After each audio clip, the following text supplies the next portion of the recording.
last thing I ever do, so we'll see how that goes. And then on a flight back to Sydney tomorrow, then I go to Canberra, and then I go to spend 4 days in the snow. And everybody's thinking, well, that doesn't sound very fair. Why doesn't he stay here and go to Mount Shutt or the Unremarkables? And when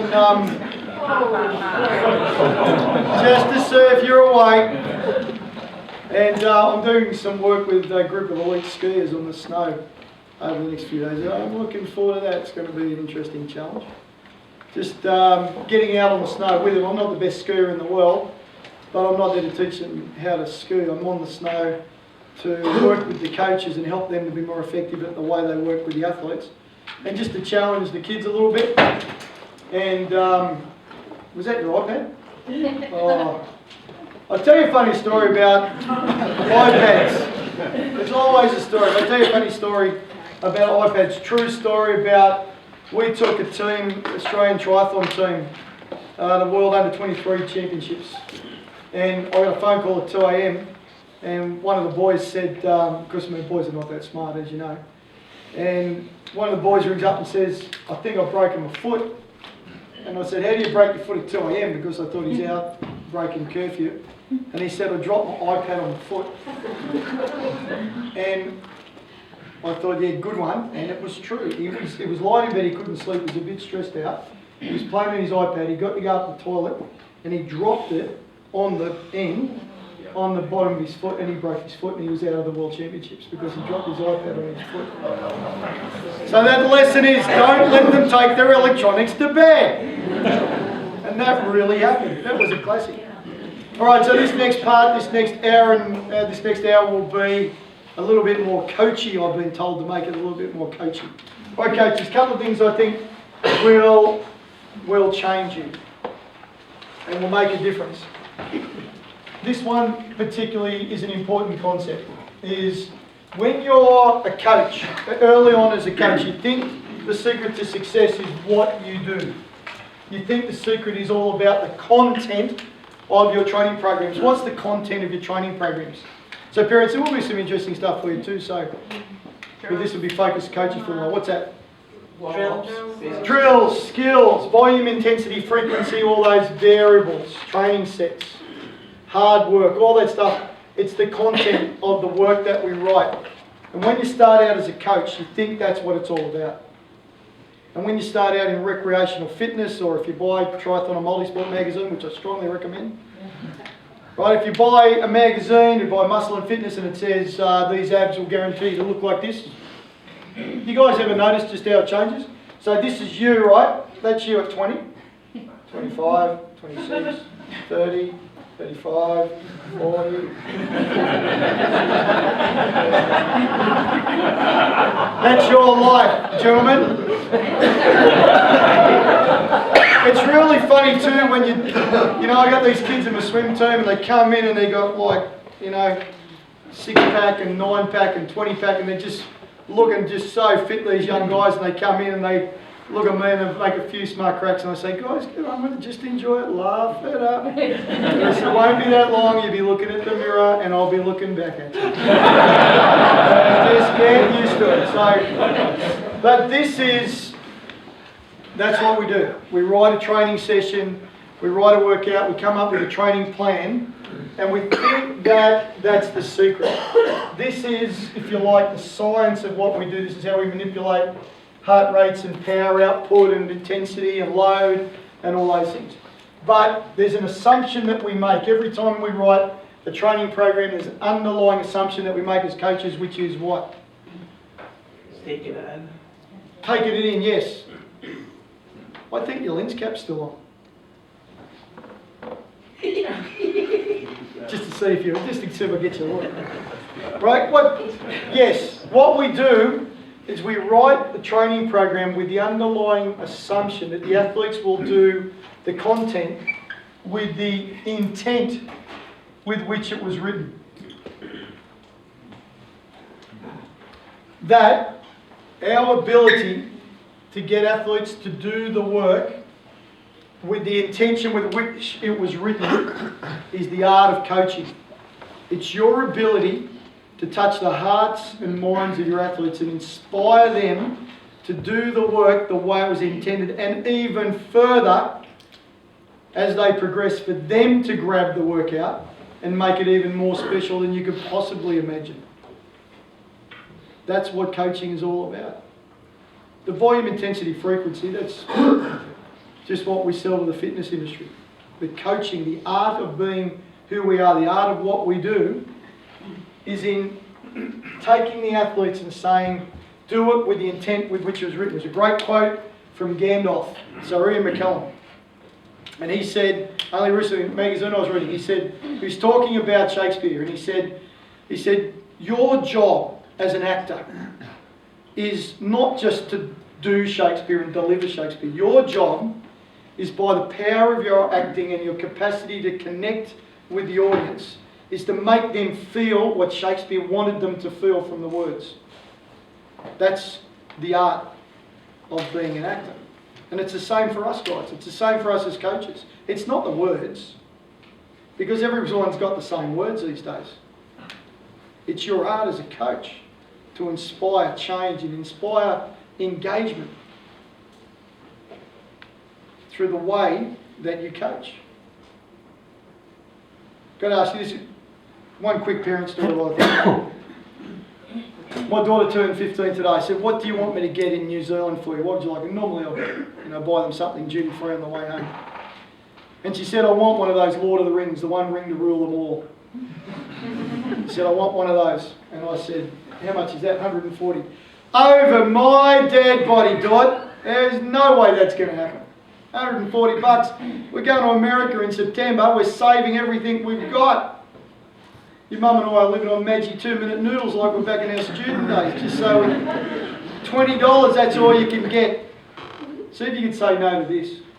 She then says, Dad, or Daddy probably, with the big blue eyes, Daddy, do you know all the times you've been in New Zealand over the last 15 years of my life, and you come home and you give me that little bag of change that you brought home, the New Zealand money? I've kept every cent you brought home since I was a little girl. And here's $78 that I've saved in New Zealand money. What you've brought home. And I've got it in a little bag with a little ribbon on it. And on the ribbon it says, size 10 with a big love heart. Thank you, Daddy. Right? What parent could say no? And I said, tough luck. Rules are rules.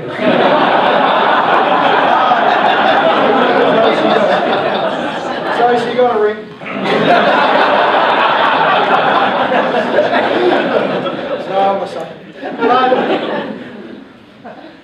So coaches, this is a really, really important concept, because when you watch great athletes working, you're always thinking, what is it about them? What is it about the way they do what they do that makes them? Why are they getting more out of this? And if you create an environment not of telling, but of engaging with, and then allowing them the freedom to do something special with. I can talk to you about, again, one of my very fit looking young boys. My training session looks like this. We've got a 10-lane, 25-metre pool, 2 metres deep. And over here is the ATM, where we teach learn to swim. That's what we call it, the ATM. Because we make 100 times more money out of this tiny little pool that's a metre deep than we do out of that. I'll give you a lesson in swimming economics one day, but that's the ATM. So, 14-year-old boy, and he's a surf swimmer, and he came up and he said, "Wayne, I want to have a crack at trying to win the Australian surf title under 16 at Kira, which they just had in April this year." And I said, "Piercy, look, you're going quite well." I said, "Let's talk about training and what we're going to do." And I said, "All right, let's have a crack at it." And he said, "But I want to try a couple of different things." He said, "Just going up and down the pool, I don't think is going to give me what I need. I think I need to do some open water, and I do have to do some open water sessions." And he said, "I've got an idea." Now, there is a time in my coaching when I would have said, "I don't care. I am a coach. You are not. You will listen and you'll do as you are instructed." And there's a time when I haven't thought like that for days. But Piercy's idea as a surf swimmer was that we start our repeats here, and they run in the shallow water, get out and dive, do their swimming, touching the bottom of the 2 metre deep pool once a lap to simulate diving under a wave. And then when they get out, they run up about a 50 metre ramp towards the car, which is what they're going to do when they get out of the water. That's what I call an engaged athlete. An athlete is thinking about what we're doing, where he feels that he can contribute something of real value to what. All I have to do is be smart enough. So now when we do a training session, I might write up, okay guys, tonight we're going to go 10 200s. Time cycle might be with doing it this way with the runs and everything on 5:30, and I just write the words Piercy. And what that means is that we do it his way. We'll do it his way. That's when, you know, definition of engagement, guys, is when an athlete gives you more than could reasonably be expected. You know an athlete is engaged with what you're doing when they give you more than you could have ever expected. And if you're smart, you'll listen. You won't necessarily change. I'm not saying coaches just do whatever your athletes feel like. What I'm saying is, for the ones that are engaged, they may have some things of real value that can enhance, that can make your coaching better. Remember this. I got asked in Gizzy the other night. I love Gizzy, and I would gladly disappear down there, change my name and become a fishing rod. I think it's beautiful. But someone asked me the other night in Gizzy, is it a disadvantage to live in Gizzy if you want to be, if you're an athlete? And I said, yes it is. If all you aspire to is being the best in Gizzy. If that's going to make you happy, then it is a bit of a disadvantage. If you dream of being the best, and you are prepared to train, prepare, and work like the best in the world, it doesn't matter where you live. It doesn't matter in the slightest. Coach is a really important concept. If you've got an athlete who's exceptional, that wants to do that, and wants to get up here and play EPL, you've got 3 choices on how you deal with an athlete. If you're here, you either keep doing what you're doing, and they're going to go to Auckland, or they're going to go to Welly, or they're going to go across the ditch, or they're going to go to the US looking for an opportunity where they can express their talent and their drive and their commitment. You can do the unthinkable, send them to another coach. Or you, as coaches, can become as committed to your own growth and learning as the athlete and go with them. And make the commitment to be better than you've ever been before, to continue to improve and learn. If you've got an exceptional anything, you've got an exceptional artist or musician who wants to do something that no one's done before. Once I talked to the triathletes the other day, and I've talked to a few swimming groups since I've been here around the country, and I said, if you're any good at sport, you're probably a bit weird. And the kids will think you're a bit weird, because when they're laying on the beach, eating chips and getting a tan, you're 50 metres offshore doing laps. You know, when they're lying in bed on a Sunday morning till 10 o'clock, you've gone for a run, or you're kicking a footy around with your best mates, and they think you're a bit weird because you've decided to do something with your life. You've decided not to do what everybody else does. You've decided to be exceptional and different and unusual. That's what you want as a coach or an athlete or as a human being. If you want to be exceptional, you've got to stand out from everybody else. You've got to be different. Yeah, you've got to be, that's the whole essence of greatness, is being different to everybody else. Being unique. Think about the people that you admired and respected when you're teenagers. Well, they're different to everybody else. The ones that really annoyed your parents. In my day it was Bing Crosby, Elvis, then Led Zeppelin. Still is. I've got a confession to make. We're all friends here now. My daughter has come out and admitted that she's a One Direction fan. I'm sorry. I'm sorry. If she would have said that she was thinking of blowing up half of Australia, or she's thinking about if something even worse, being a journalist or something, I could have dealt with it. But after lying to me, after hiding the horrible truth for so long, she's finally come out and said, it's true, it's true. Went to a little party for her just before I left, and one of her best friends, her, what's she called, not BFF, her BFL, best friend for life, her biffle. You got to keep up with this stuff. So Georgia, her biffle, comes over. And I've got, as usual, I've got AC/DC or something, old man's music on. And of course, over there, I was sitting there and said, this is real music, Zen, isn't it? Like, not like that stupid Katy Perry rubbish or this One Direction junk. We hate that, don't we, Zen? And Georgia says, oh my God, Mr. Goldsmith, because she's another one. Like, oh my God, Mr. Goldsmith, like I so can't believe. Zen, my daughter's name is Zenevieve, said, Zen is the number One Direction fan you've ever met in your life. And I said, oh, good one. And I look over and Zen goes, it's true, it's true, it's true. What an awful thing to finally come out. But the point is, as horrible as One Direction are, and as awful as their music, if you can even call it music, is, teenagers, or well in that case, what 10s and 11-year-old kids, are attracted to their music because they think it's a little bit different. That's the teen group of this particular period and this that we all went through at different times.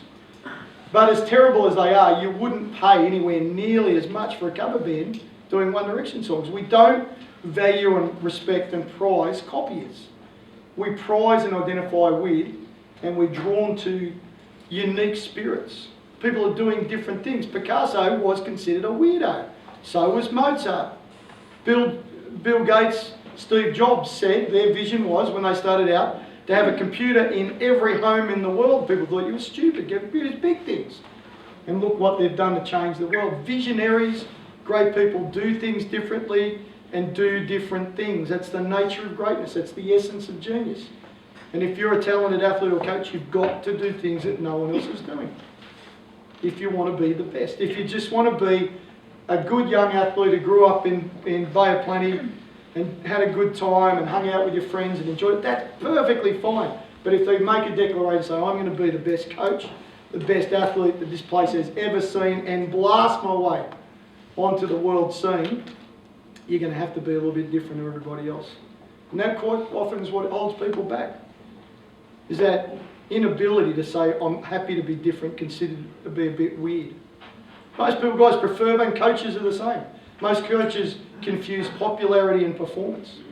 So I went and worked with an AFL team in North Melbourne once, and it was great. And I went in and worked with them for 2009, 2010. And I went in and worked with the boys, and they said, oh, Wayne, you'll love it here. The culture is so wonderful. And they remembered my name within 5 minutes. And they remembered my kids' names the second time I went back. And it was wonderful. Everybody got on really well.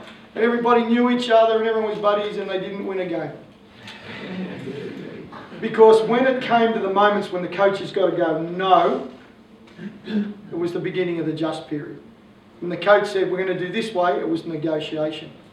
When you needed to look an athlete in the eyes and say, mate, that's not good enough, you need to work harder. Hardest thing for athletes to do is to enforce some sort of standard or discipline on a peer. It's easy to do it on someone there. Very difficult to look a peer in the eyes and say, mate, that is not good enough. It needs to be better. They couldn't do that stuff because they just got on so well and they were really good friends. So coaches, if performance is what you're after, don't confuse popularity and performance when it comes to developing the right culture. It's very, very rare that you can be a team that is committed to excellence and performance and everybody gets along well and everyone's great friends, because it's such a confronting environment to be in. All right, so for the coaches here,